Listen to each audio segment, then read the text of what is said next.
Olá, boa tarde a todos os nossos telespectadores. Eu sou Paulo Rezende, sou aluno de jornalismo da PUC Minas e o tema da edição do Política PUC dessa semana é a subrepresentatividade de negros em mandatos eletivos no Brasil e o que isso ocasiona ao país. Entrevistaremos Luana de Souza, candidata a vice-prefeita de Belo Horizonte, ao lado do ex-deputado estadual federal Nilmário Miranda, pelo Partido dos Trabalhadores.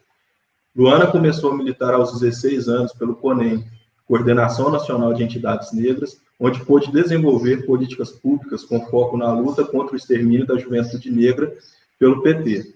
Participou do Coletivo Estadual de Combate ao Racismo de Minas Gerais e hoje compõe o Coletivo Nacional de Combate ao Racismo na pasta de Juventude. Atualmente, Luana está como secretária de Relações Internacionais da Secretaria Nacional de Juventude do PT. Além disso, é estudante de fonoaudiologia na PUC Minas, onde já integrou o DCE, Diretório Central dos Estudantes, e foi fundadora do bloco Os Filhos da PUC, o maior bloco de carnaval universitário de Belo Horizonte. Luana, para uma jovem de 25 anos, recém-completados, né, já é uma biografia e tanto. Não? Uma boa tarde, seja muito bem-vindo ao programa. Boa tarde. Primeiramente, eu gostaria de agradecer o convite e falar que é um prazer participar desse espaço hoje aqui com vocês, que são alunos também da PUC. Luana, para iniciarmos essa entrevista, conta para a gente um pouquinho quais foram as políticas públicas que você pôde desenvolver, né, no Coletivo Estadual de Combate ao Racismo e como tem sido o trabalho no Coletivo Nacional? Como todo mundo sabe aí nessa curta apresentação, eu tenho 25 anos, né? Então, eu sou uma jovem militante aí que vem do movimento negro, né, da CONEM, que é a Coordenação Nacional de Entidades Negras. Então, eu participei de alguns processos internos e externos também do Partido dos Trabalhadores, né? Quando eu comecei a militar no PT, com 16 anos, que é quando eu pude fazer meu título de eleitor e me filiar ao Partido dos Trabalhadores, a gente estava passando ali por um momento histórico também, que era a questão da cota de gênero, né? Dentro das secretarias municipais, estaduais e nacional do Partido dos Trabalhadores. Então, eu participei desse momento e aqui em BH a gente ainda tinha um governo do PT, então eu estava ali naquela transição geracional ali, saindo da adolescência, né? E encarando já talvez a fase adulta, mas não pela idade, mas pelas responsabilidades que eu assumia naquele momento. E aí eu fui participar do Coletivo Estadual de Combate ao Racismo naquela época.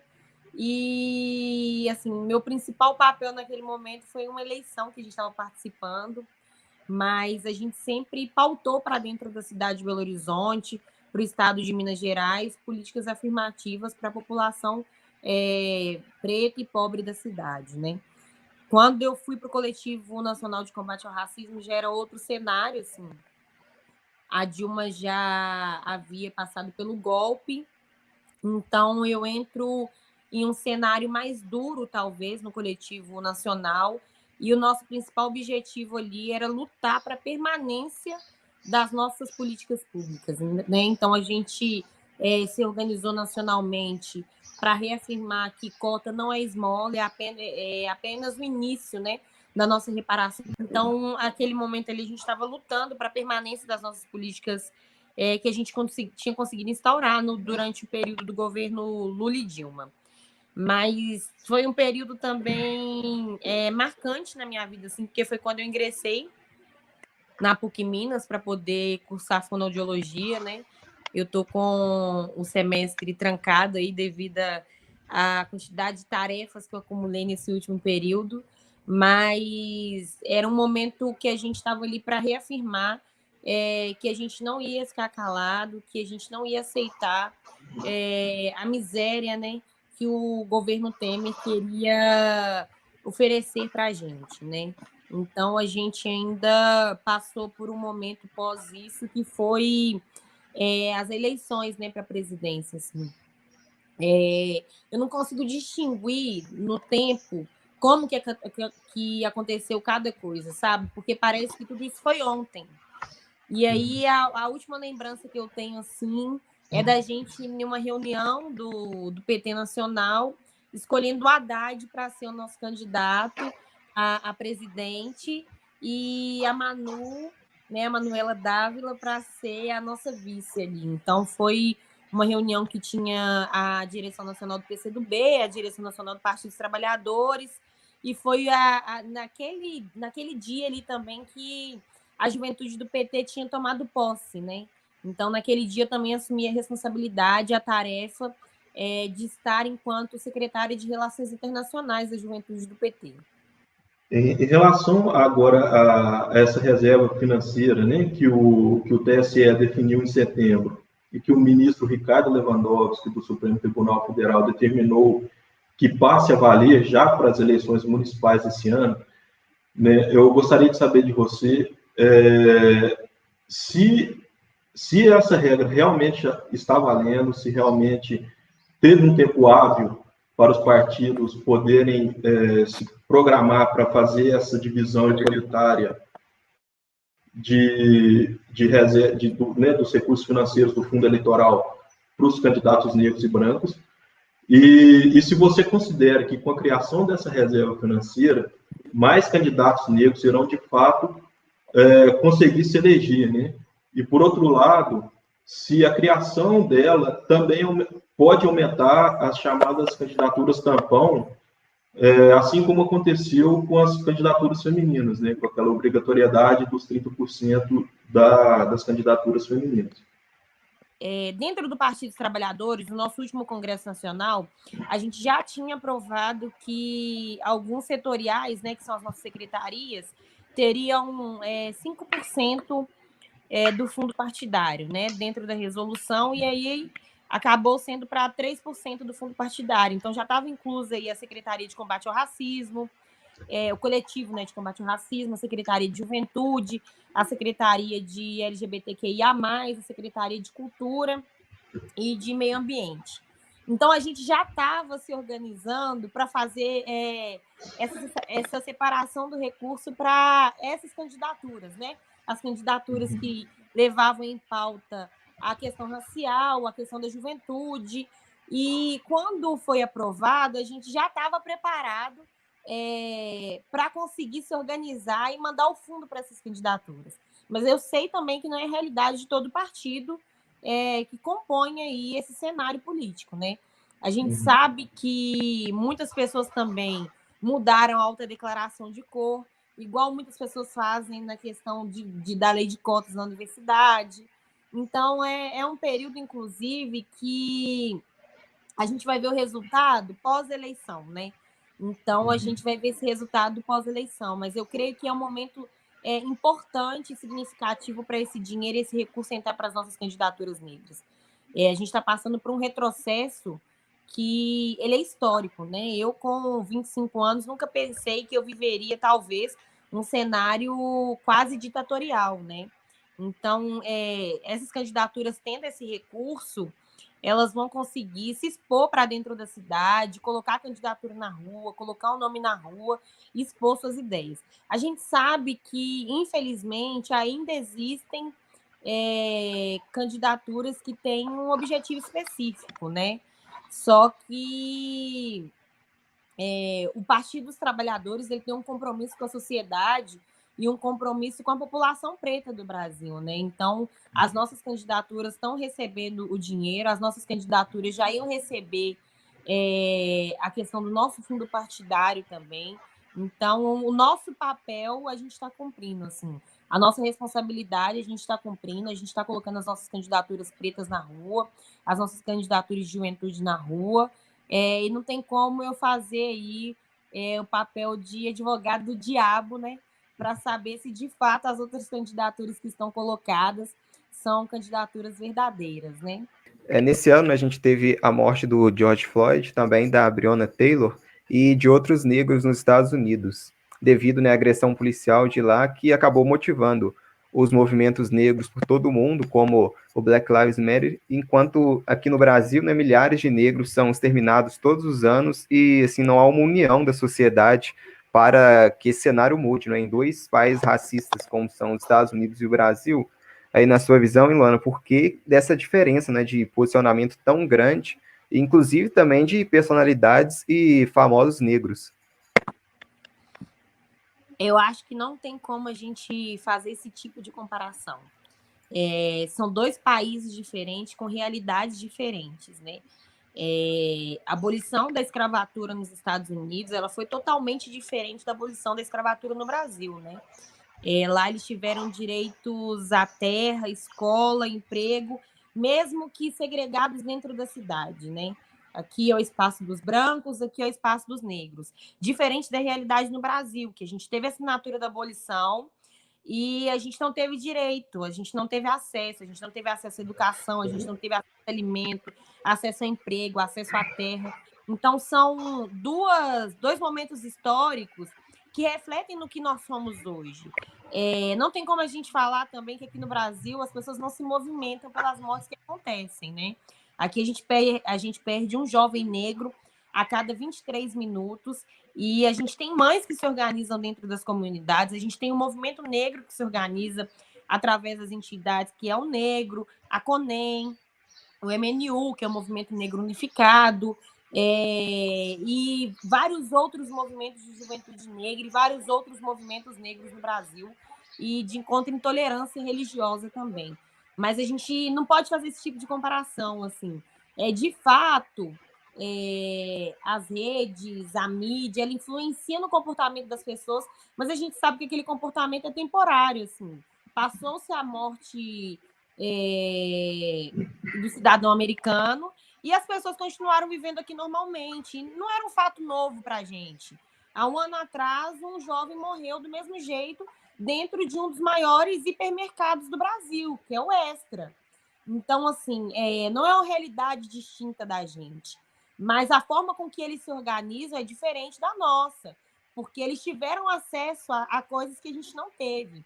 Então, a gente está vivendo um momento ainda de reparação social, através do acesso à universidade, através do acesso à escola, através do acesso ao primeiro emprego, à renda própria.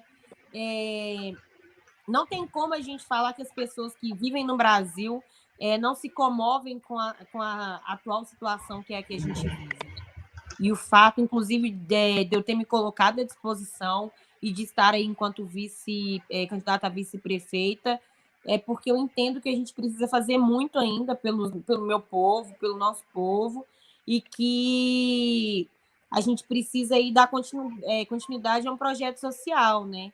E esse projeto aí é começar e dar início a essa reparação social para a gente conseguir atingir a equidade dentro da sociedade.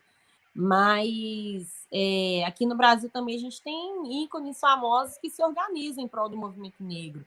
A gente tem a Thais Araújo, a gente tem o Lázaro Ramos, a gente tem a própria Regina Casé, a gente tem o Gilberto Gil, Caetano Veloso, Preta Gil.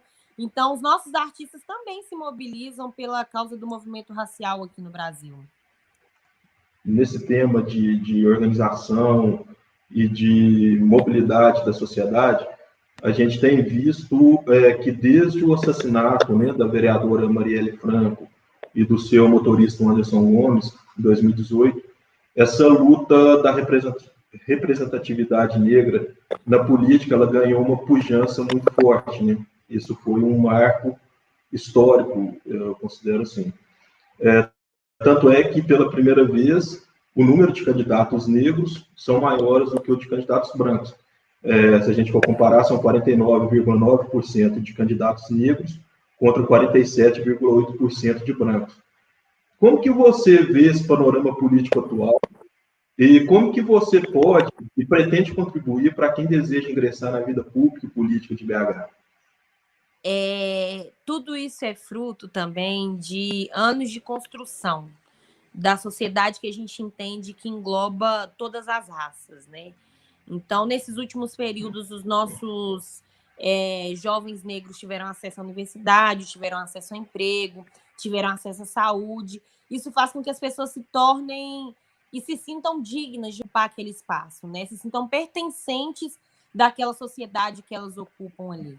E isso tudo traz resultado hoje na política. A gente chegou no momento nacional, estadual e municipal que nós queremos nos sentir representados por pessoas que nos representam, né? Eu, Luana, quero me sentir representada por uma mulher negra dentro da Câmara de BH, eu quero me sentir representada por um jovem dentro da Câmara de BH, por uma mulher dentro da Câmara de BH, por um homem negro que coloque as nossas pautas dentro da cidade. E isso tudo é reflexo de muita luta e muita força e garra, né? Para a gente conseguir aí fazer toda essa movimentação. De fato, e infelizmente, né, talvez assim, a gente teve que perder uma das nossas representantes de luta para a gente conseguir falar mais do que a gente queria, conseguir colocar mais para dentro da sociedade que a gente queria. Mas a gente vai colher bons frutos, né, dessa eleição de agora, assim. E o que eu posso falar é que eu estou à disposição para sempre continuar construindo projetos políticos que sejam para transformar a cidade que a gente vive, transformar o estado que a gente vive e transformar o nosso país, assim. As mulheres são a maioria da população aqui em Belo Horizonte, a população negra é a maior população do Brasil. Então, nós decidimos o cenário político que a gente quer e o Brasil que a gente quer construir. Infelizmente, a gente teve o fato também das fake news, né, que interferiram muito na última eleição presidencial. Mas as pessoas estão sentindo na pele o que é ter um governo fascista de direita no poder, né? Assim, as pessoas estão morrendo de fome, as pessoas estão morrendo por falta do acesso à saúde. A gente teve aí a desvalorização da educação, a desvalorização da saúde, a desvalorização do mercado de trabalho. Então, isso faz com que a população também acorde e reflita que estar vivo hoje é ser um ser político que ocupa a cidade, né? Eu, Luana, tenho um corpo que é político, assim. Eu sou uma jovem negra militante que ocupa um papel dentro da cidade de Belo Horizonte e que represento pessoas nos lugares onde eu estou, né? Então, eu tenho como obrigação não decepcionar quem acredita no que eu faço, quem acredita no que a gente pode construir. E é isso que eu posso deixar de recado, assim, que isso é só o início de uma construção política que a gente está fazendo para a nossa cidade. Continuando, como você mesma, Luana, se define, você é uma mulher jovem, negra, microempreendedora, periférica, e que desde a adolescência já se indignava com o genocídio e também com o extermínio da juventude negra. E atualmente a população brasileira ela é composta por 56% de negros, e diante desse cenário, né, quais ações que você considera que sejam essenciais para que, de fato, essa subrepresentatividade de negros em mandatos eletivos diminua e o que essa subrepresentatividade acarreta nas iniciações sociais, culturais e políticas no país, visto que são a minoria, né, da população que regulamenta as leis para a maioria. Eu gosto de uma música que ela é muito sobre o que a gente está vivendo hoje, né? Que é a música do Zé do Caroço, assim. No serviço de alto-falante no Morro do Valor Bandeira. Já dizia o Zé do Caroço, amanhã vai rolar alvoroço alertando a favela inteira. Então, é essa organização que a gente está fazendo. A gente quer colocar os nossos lá dentro para que a gente consiga fazer aí a inversão da política e colocar a política pública para quem precisa, né? Colocar a política pública para a favela, colocar a política pública para os pobres, para os negros. E esse cenário que a gente está vivendo hoje é o que vai fazer com que a gente mude o cenário da Câmara de BH e das câmaras em todos os municípios aí no Brasil. Mas a gente precisa que o nosso povo entenda que a gente está à disposição para construir um projeto político que vá representá-los dentro da política, né? E a maior vitória que a gente tem e que teve e que vai conseguir fazer a gente colocar o nome do nosso povo nas cidades é a aprovação da lei, né? Para a gente conseguir aí os 50% do fundo. Então, isso daí já é o início para a gente sair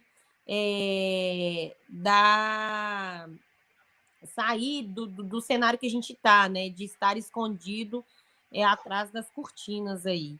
Mas a gente tem que pensar o quanto que a gente tem de responsabilidade, né? com esse período também. Então, a gente tem que votar em pessoas que tenham projetos que vão mudar a nossa vida e que vão mudar a cidade que a gente ocupa. A gente tem uma cidade hoje que ela não engloba a juventude dentro dos espaços culturais, dentro da escola, dentro do primeiro emprego. Então, a gente tem um cenário nacional que a gente tenta reverter, colocar os nossos jovens dentro da universidade. Então, o fato da gente não estar nesse cenário legislativo e executivo, eles fazem com que a gente não consiga colocar as nossas ideias, o que a gente precisa de demanda, né? Assim, o que é mais importante para a gente hoje? O acesso à água ou o asfalto na rua? Então, a partir do momento que a gente conseguir colocar pessoas que entendam o que a gente passa, que vivem ali na pele que a gente passa, a gente consegue transformar esses espaços, né? Em relação a essas propostas e planos, né? Eu queria saber um pouquinho como que são as propostas suas, da sua chapa junto com o Nilmário, em relação principalmente aos pontos falhos que a atual gestão de Belo Horizonte deixou. Né? O atual prefeito Alexandre Calil, ele bateu muito na tecla da mobilidade urbana, de uma cidade inteligente, da BH Trans. Ele acabou não cumprindo essa promessa.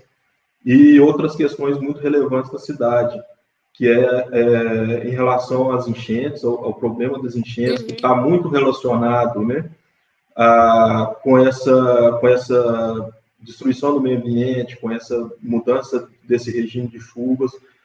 E com a Covid-19 também, ficou escancarado que, mais uma vez, quem mais sofreu foram os pobres, foram os negros, né, foram a população né, a periférica.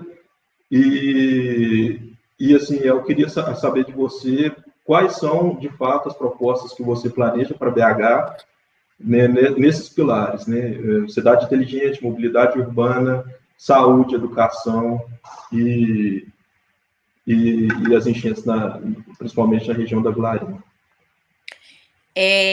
Vou começar por mobilidade urbana, né? A gente tem uma das nossas principais propostas para mobilidade urbana é a cidade dos 15 minutos, né? A gente desenvolver aí os bairros e investir nos bairros de Belo Horizonte para que as pessoas precisam ir menos no centro de BH, né? Com isso a gente diminui o fluxo de carros e ônibus na região central, então a gente pretende aí desenvolver os bairros para que cada bairro tenha uma farmácia, um supermercado, um sacolão, banco, lotéricas, né? E a gente tem que entender que o transporte público, ele é um direito do cidadão, né? Então, ele pode ser considerado aí como um direito humano, né? Que é o direito de ir e vir. Então, a gente pretende dar acesso aos estudantes, aos desempregados, dentro dos ônibus, né? Assim, com passe livre mesmo. E a gente voltar também com os trocadores, porque a gente não pode precarizar também o trabalho dos motoristas e ocupá-lo com duas tarefas aí, né? Mas a gente precisa retransformar a BH, né? A gente precisa fazer ciclovias que os ciclistas vão ter segurança de transitar dentro de Belo Horizonte. A gente percebeu aí que quando chegou o período eleitoral, foram espalhados vários cones aí na região central, que a gente sabe que se um ciclista estiver passando ali, estiver passando um carro em velocidade alta, ele vai jogar o ciclista e o cone para cima, assim. Então, a gente precisa fazer uma reeducação do trânsito e fazer com que as pessoas entendam que bicicleta também é um meio de transporte, né? Mas a gente quer focar aí na cidade dos 15 minutos, né? A outra questão que você falou é a educação. A gente precisa valorizar a educação dentro de Belo Horizonte, porque a gente tem que entender que é a educação que dá base para qualquer transformação social que a gente queira fazer, né? Então, a gente pretende abrir mais um mês, a gente pretende universalizar a educação, fazendo aí a questão da escola integrada, que tem acesso de crianças de 0 a 3 anos, porque a gente sabe que essas mães que têm crianças nessa idade, elas precisam ter segurança para poder ir trabalhar, né? E deixando aí os filhos na escola, né? De 0 a 3 anos. Então, a gente precisa dar essa oportunidade para essas mães se inserirem no mercado de trabalho. Em relação à chuva, ele é um plano das enchentes, né? Ele requer muitas obras na cidade, porque a gente sabe que BH, embaixo de BH, tem diversos rios e que influenciam nas enchentes, mas a gente tem diversos prédios públicos e privados no centro de BH e espalhados na cidade que estão abandonados, que a gente pode tirar essas pessoas que estão ali na área de risco para ocuparem esses prédios, né? Transformar esses prédios em prédios habitacionais aí, né? Então a gente transforma esses prédios em moradia dignas, né? Para essas pessoas, tirando elas da área de risco. A gente sabe que não vai ser só isso que vai diminuir a quantidade de mortes que a gente vai ter na cidade, a quantidade de enchente que a gente vai ter na cidade, mas a gente tem que trabalhar com o que é emergencial, e o que é emergencial são as vidas que estão ali na beirada da Tereza Cristina, que estão nas áreas que tem grande risco de deslizamento. A gente sabe que o pessoal negro e periférico é o pessoal que tem acesso ao SUS, né, que é o Sistema Universal de Saúde. E a gente sabe que não teve esse investimento no SUS durante esse período, né, de governo Calil. Ele inaugurou o Hospital do Barreiro, que era uma obra do último governo do PT. Então, não tiveram transformações reais dentro da saúde em Belo Horizonte. A gente tinha hospitais que eram referências nacionais, como Sofia, que hoje luta para sobreviver. E a gente tem um exemplo da maternidade Leonina Leonor, que é uma maternidade que está pronta há 11 anos, que não foi aberta, e que a justificativa que deram, né, é que não tem demanda para ser aberta essa maternidade e não tem dinheiro suficiente para contratar funcionários. Mas a gente sabe que a realidade não é essa.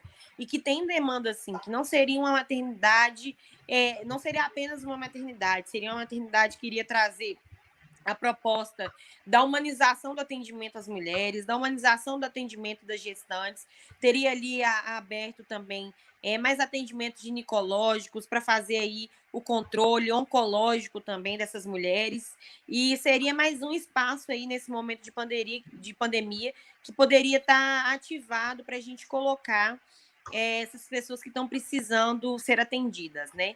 A gente também tem um cenário aí que falta material de higiene, né, nos hospitais, falta material de prevenção. Então, o que eu posso te falar é que para a gente ter um entendimento que as pessoas precisam entrar e sair bem da UPA, do posto de saúde, do hospital, a gente tem que ter um entendimento de humanização. A gente tem que entender que a gente tem que trabalhar a vida antes do capital, né? Então, a gente precisa reverter essa lógica que está instaurada aí, que é a lógica do capitalismo, né? Então, a gente precisa trabalhar a vida como prioridade no nosso governo. Muito bacana, Luana. A gente vai ficando por aqui, né? Eu agradeço muito você. Eu considero que foi uma conversa muito rica, muito importante e esclarecedora, né? Deixou a par a população de Belo Horizonte muitas propostas, e o que eu posso fazer é desejar uma boa sorte na campanha, que você seja, né, uma líder política que realmente faça diferença para a gente aqui em BH, para Minas, para o Brasil, e é isso. Eu te agradeço muito, principalmente pela sua disponibilidade nesse momento, né, que eu imagino que esteja muito corrido para você, e atenção com o programa Política PUC, aqui da universidade. Eu que agradeço a oportunidade de estar participando desse espaço aqui hoje e parabenizá-los também, porque é isso que é o jornalismo, né? É o jornalismo que trabalha com a liberdade de expressão, que trabalha com a liberdade dos ideais, né? E que trabalha com essa ideia transformadora também para as ideias, para a cidade, e que leva conteúdo, né? que vai transformar aí a vida das pessoas que vão assistir essa curta entrevista. Mas que isso que a gente está fazendo é só o início de uma construção, né? O jornalismo é uma profissão linda. E obrigada por estar participando desse momento. Bom, pessoal, vamos ficando por aqui. Obrigado pela audiência e até semana que vem. Um abraço a todos vocês.